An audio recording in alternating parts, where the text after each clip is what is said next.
So I just got back from vacation, and I think that talking about vacation, especially as someone that's in the financial independence, retire early type of space, or just anybody that cares about financial literacy, I think the discussion of things that you sacrifice, vacation is one of those things that often fall into the list of sacrifices in order to achieve this freedom and this financial independence. But I think that vacation is one of those things that doesn't necessarily have to be completely sacrificed. It's one of those healthy middle grounds, right? It's like you don't have to totally give up having Starbucks for the rest of your life, but it's the daily habits of I'm not going to have Starbucks every day, so that way I can actually get these bigger things that I want. I think this was one of those moments where vacation isn't one of those things that you have to really sacrifice, especially if you plan for it and you make it a priority in your financial independence journey.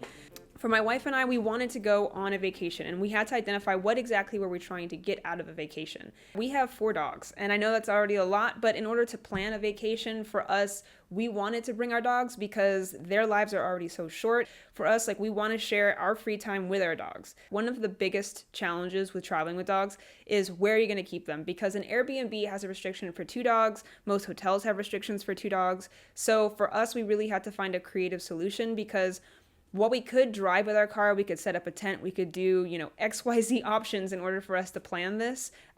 We decided to do an RV because it was bundling the cost of where we were going to stay, like a hotel, and also bundling the cost of transportation. So instead of putting the wear and tear, the mileage on our daily driver car, we wanted to put it on a rental. But then on top of that, when we compared the cost of a hotel plus driving and renting a car, as compared to if we rented an RV, which is just, the 2-in-1 kind of package, it was cheaper for us to rent the RV as a comparison. With that additional planning, we were able to kind of coordinate, hey, we want to have 4 dogs, we want to be able to save money on this trip, and then the destination that we chose is we really wanted to spend time with family, and so we went and visited my in-laws up in Northern California. And so if you're not familiar with Northern California, a lot of it is just big farmland, and so my parents out there my in-laws have a farm out there, and so with us going out to the farm, we would be able to just park the RV in front of their doorstep, and boom, we have our hotel. We have a private place for the dogs, where if they needed to come back to anywhere to rest, they had their space. It made it a more controllable environment. So if my in-laws had any guests, because it is like the Mien community, there are a lot of get-togethers and parties, and people will just show up. We wanted to have a place where the dogs could kind of be private and safe and just not disturb anybody. Kind of like if you kennel your dogs, it's that safe place, that's their bedroom, and that's what we were treating the giant RV as for this vacation. And so when we're breaking down what is the purpose of vacation to us, what did we want to get out of it? The first thing was we wanted to disconnect. We wanted to get away from the city and to sleep to the total sound of absolute silence. It's really hard to have that in Las Vegas, and that disconnect of I don't want to be bothered by my work requests, because we do have the apps on our phone. We can get requests and see what's happening at work any time of day through our phones, and so that disconnect where there's no signal, there's no social media, there's nothing to pull our attention from this moment to anywhere else. That's one thing that we wanted to avoid. And kind of the nice thing too is that when you vacation without cell phone signal or any cell service, there's no social media to distract you. And when you're on these long car rides where there's no signal for miles, for hours, it's just that reconnecting and talking and kind of coming back to our base roots of who are we as human beings without cell phones or distractions or things to constantly keep us entertained. And the second purpose for vacation for us was we needed new stimulus and inputs into our lives. And if 90% of the thoughts that we're having every day are the same thoughts as the previous day, new inputs, new experiences, new thoughts are really important. Without those things, that's not how you can't grow, you can't learn. And by renting the RV, essentially we're committing to a long road trip. It's at least going to be 11 hours. And if you're in an RV, expect to go slow. So let's say that it's 12 hours. I think that long road trips are a reminder of how big the world is. It's a reminder to reset your kind of perspective on life, that even in these micro towns, every town is different. Some towns will be welcoming to strangers while others aren't as friendly. Some towns are beautiful, hidden gems tucked between mountains, and some towns are relics to glory days beyond my time, and they don't look as safe, they don't look as friendly, but those are just all appearances because these are where people live. These are people's different lives. And when you're traveling and just you're being a tourist to other people's lives, it's a reminder of just how many choices there are for people to make. Some people choose like pleasure and then they end up living by like lakeside. Like we pass by some of these most beautiful lakes, some incredible hiking areas, and there are people that live out there and you wonder what they do for work, because most oftentimes people move to the cities because that's where the work opportunities are. But it makes you really think, like, some people made different decisions, some people made different priorities, and now this is the life that they live rather than having to live in the city. And it really is just a reflection of like life planning, life decisions, and just life mapping. Like, what do you really want out of your life and the experiences? And I think vacation, when you experience kind of like that tourism of all these different places and these different lives, it's a mental reset of just like, what are you actually working for? Like, what do you want to be doing outside of work every day? And then staying on my parents' farm, that was also a great experience. And I've stayed on their farm numerous times, but I like to go there. It's my preferred vacation place for a variety of reasons. I think that one thing is that you see a direct relationship between your labor and your work and the food on the table. And when you live in the city and you just work day in, day out, or whatever your full-time job is, you don't really see the end result of those things. Especially if you're somebody that's choosing financial independence, you're basically storing all your acorns away. You're choosing not to look at your acorns. And I think that when you work day in, day out, it can become discouraging because it almost feels like you lose track of progress. But when you're on the farm, you see the progress of like these things grow. Some plants die, some plants end up, growing to be beautiful trees. And it's like you never know until you put your seeds into the ground and you put the work. And so over so many years of seeing the different trees that have grown, the different plants that they've started, it's a cool experience. But then also having the gratitude of your labor of harvesting the plants, watering the plants, and then picking them and putting them on the table, washing them, preparing, or even like the farm animals, with the chickens. I didn't have to do as much work with the chickens, fortunately. But like feeding the chickens, like spending time with them, making sure that they're clean. There's a whole, because chickens can get fleas. I didn't even know chickens could get fleas, but like life on a farm is so different from life in the city. Being on the farm, you gain a renewed perspective of like what work means to you, and like the nature of what work actually is, because like farming can be so hard on the body after so many years. For my in-laws, they farm and take care of these farm animals as a means of survival for them. It's a way for them to cut costs in, having to buy food from the grocery store. To them, farming and having this way of life is the most cost-efficient form of living for them. And I think that for the people in the city where there are more work opportunities and like grocery stores are more accessible to you, and depending on where you live, there is different levels of efficiency in different activities. And so I think that, they prioritize for them, they want the country life. And even though it's in California, they do have higher taxes, they prioritize just being able to farm, because living in the city, like land is going to be more expensive. It's going to be much harder to farm because you only have like 6 feet worth of actual soil beneath you. And a lot of times that soil isn't real soil or like fertilized soil that you can grow anything out of. But for them, they have to do the work of running the farm because it's mandatory to their lifestyle. For me, as a tourist into the farm life, tourist into like the countryside, it's optional. And for me, I get an opportunity to appreciate it because I don't get to work with my hands. I work in an office. I don't get to be out in the sunshine for work. It's a nice change for me. And so no matter how hard the work is, if the work is optional to you and you can decide to do it, you're going to enjoy the work a lot more than if you're required to do it. And I think for people that are, that have to have jobs in order to pay their bills, in order to provide for their families, a lot of people are probably feeling unhappy in their jobs because it's this mentality of I have to work, instead of the, feeling like it's optional to work. Like, yeah, I chose to work here. I choose to be part of this culture. I choose to show up to work every day. I get to have a job. Versus for people that are in smaller communities where there is less job opportunities available to them, or it's just a total change in perspective, I think. And it's just a reminder that, we have these jobs because we choose to be in them. And even if, your job feels like an obstacle to your greater dreams or to your creative projects or to any of your other goals, we're all required to work and to contribute. And if you're living in a city and you do have a job that pays you well, I guess there's a level of gratitude to be had because, you're making good enough money that you don't have to be putting in the extra hours to raise a farm.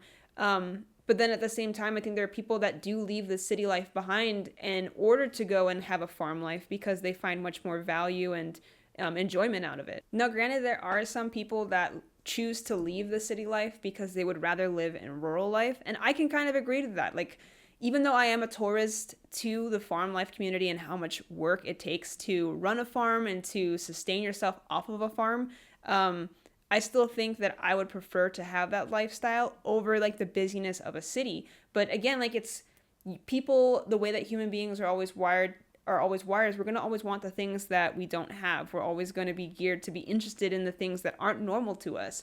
And the third reason, last and final, I think, to go on vacation is to have rest and reset. When there aren't people watching, when there isn't a schedule to follow, what do you authentically want to do with your time?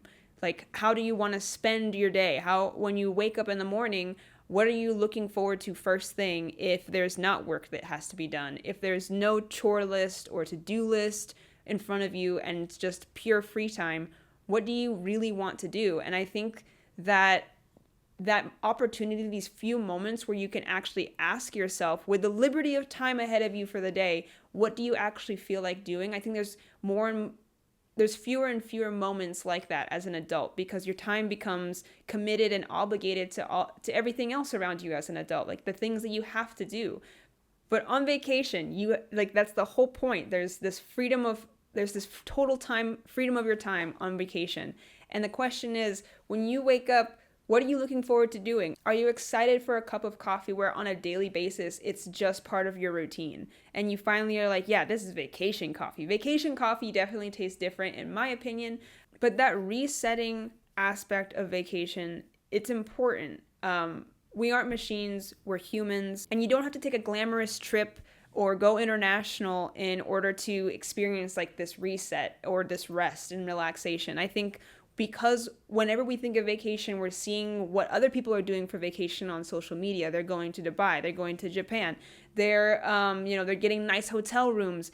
And I think that these mental comparisons create this new standard of what a vacation is supposed to be, when if the base route, the redefining, the standardization of what is a vacation supposed to be is custom to you, it's like, what do you really want out of a vacation? Do you want excursions? Do you want like just peace and quiet of the countryside? Do you want to spend a lot of money on food? Do you not want to spend any money on food? And it's like those different varieties of like, if you prioritize what are you really trying to get out of a vacation, plan a vacation to those specific goals. It doesn't have to be glamorous in order to say that you've done it or to check off a list.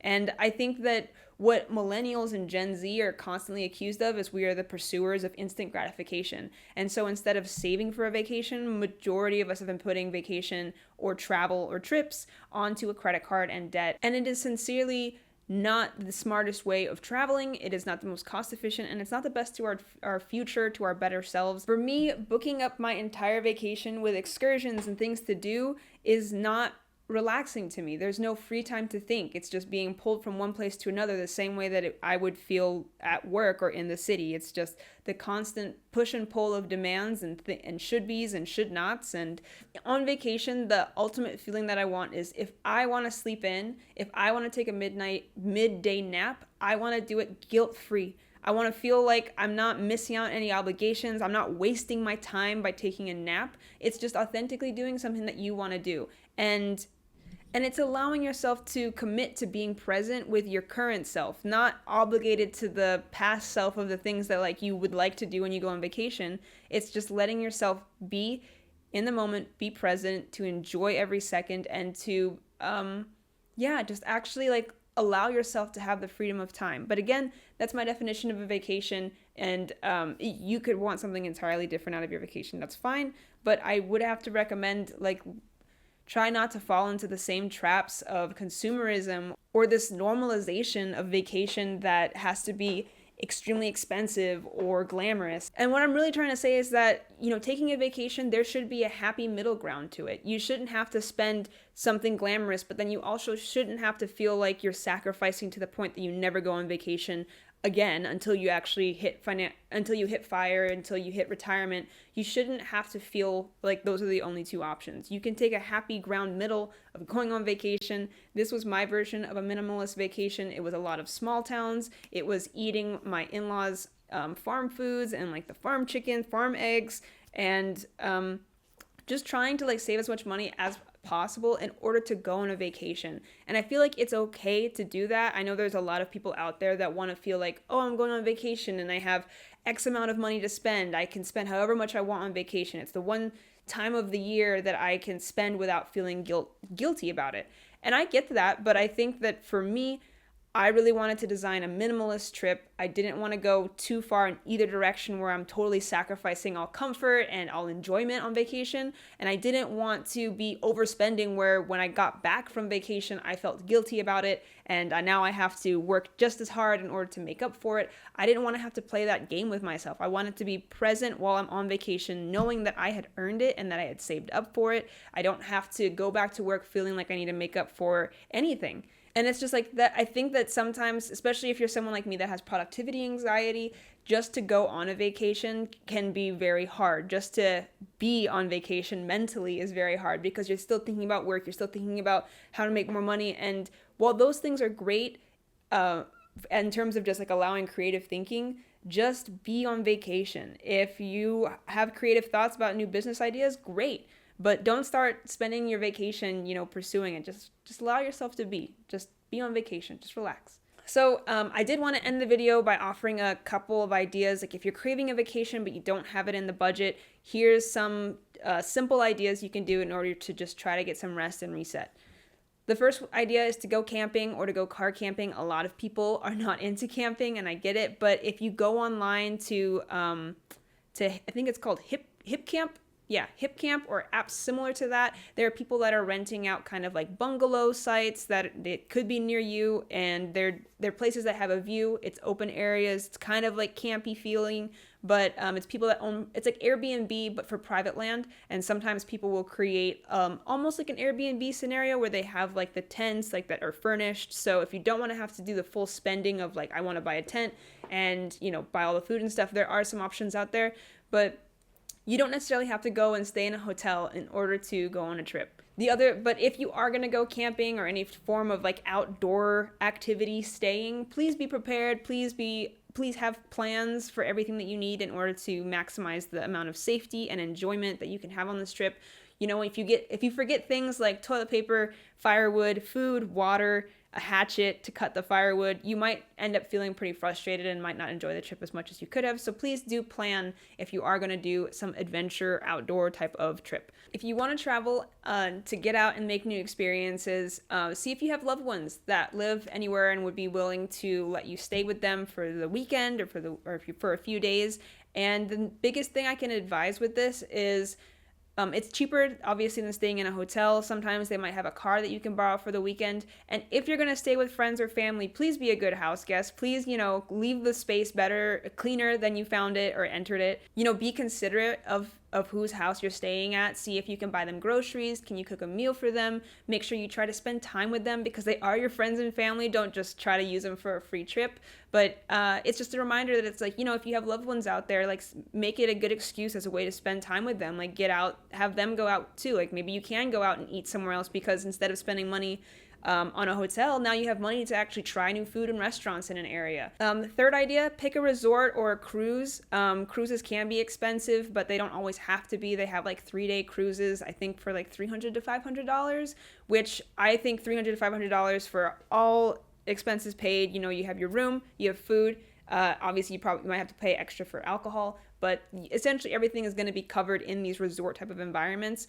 And I think that is much cheaper than if you're paying for the hotel, the car, the excursions, all separate from each other. So try to look at deals like that. And again, if you plan far enough in advance, you can find some good booking discounts, some online coupons, anything you can in order to reduce the costs. And I think that in terms of minimalism, when we're talking about it too, it's just simplicity of planning. Like it doesn't have to be these over-the-top plans to do like everything, to spend a ton of money. You don't have to plan on any of that. I mean, fourth idea is you could even do what I did and rent an RV. The RV was a cool experience. It did have some challenges, not gonna lie. As a first-time like RV user, it wasn't that bad. Like we did end up returning it and didn't have any charges, or we didn't lose our down deposit, which is great. I think that overall as an experience, traveling in an RV with 4 dogs was absolutely worth it. Would we do it again? Yes, we would. And on the trip, there was a lot of scary moments. I think it was a huge learning curve for us, but part of, I think, that vacation or being a couple is to experience challenges and overcome them together. For example, if you're going camping, if you're going on vacation, planning anything as a couple is already hard enough. And so to plan several days of being together is hard, but it's totally worth it. I think that it was great. If you have a significant other, if you have family members, kids, go on vacation, spend time with your loved ones. Like, what else is more important in life right now than to just spend time with the people that you care about? Because, time is so limited. But essentially, that's it. Thank you for watching. I just wanted to kind of share like this concept of a minimalist vacation, or it's just a normal vacation in my mind, but I don't know, maybe just discussing it in a minimalist window can kind of create some new ideas around like if people are looking to travel. And I hope that if you haven't gone on vacation in the past year, that you do give yourself an opportunity to rest and reset. It's valuable to have that free thinking time and to just have your brain renewed, because then you're actually able to go back to your job, go back to your people, and give them 100% instead of like the 80% or 50% you were previously giving because you were burnt out or whatever. But if you found any value out of this video, please like, comment, or subscribe. I appreciate all of it. I honestly appreciated your time just being here, because I know that your time is valuable also. But yeah, thank you, and I hope that you guys have a great day. Bye.